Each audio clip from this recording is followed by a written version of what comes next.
कहानी को सुने बहुत ही बड़ी सीख मिलेगी। यूनिवर्सिटी के एक लड़के ने अपने सर से सवाल किया कि सर शादी करनी चाहिए या नहीं करनी चाहिए। तो सर बोले कल मेरे घर आ जाना, पता लग जाएगा। और हाँ, ठीक दिन के 12 बजे आना।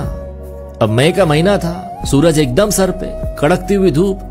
तो ये सुनकर लड़का बोला, सर आपका घर तो 50 किलोमीटर दूर है, एक क्वेश्चन करने की इतनी बड़ी सजा। तो सर उस लड़के से बोले, बेटा कल तुम मेरे घर आ जाओ, तुम्हें तुम्हारे सवाल का जवाब मिल जाएगा। खैर लड़का अगले दिन ठीक 12 बजे गर्मी में सड़ता हुआ सर के घर पहुंच गया। तो सर घर से बाहर निकले और बीवी को आवाज लगाई, जरा लैंप लेकर आना, मेरी निडल गिर गई है। तो बीवी बोली आई और थोड़ी देर में दौड़ी हुई लैंप जलाकर ले आई। अब दोनों मियां बीवी मिलकर निडल ढूंढने लगे। लड़के ने जब देखा कि दोनों मियां बीवी दिन की रोशनी में, कड़कती हुई धूप में लैंप जलाकर निडल ढूंढ रहे हैं, तो बोला, सर जी मैं चला, मुझे अपने सवाल का जवाब मिल गया। सर बोले, क्या मिला?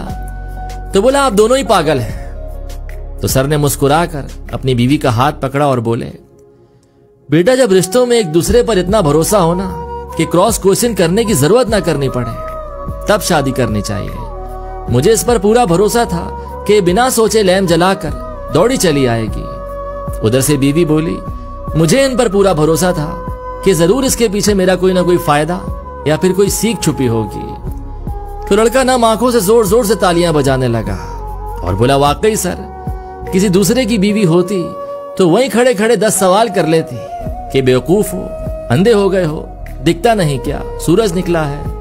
कमाल की अंडरस्टैंडिंग है आपकी।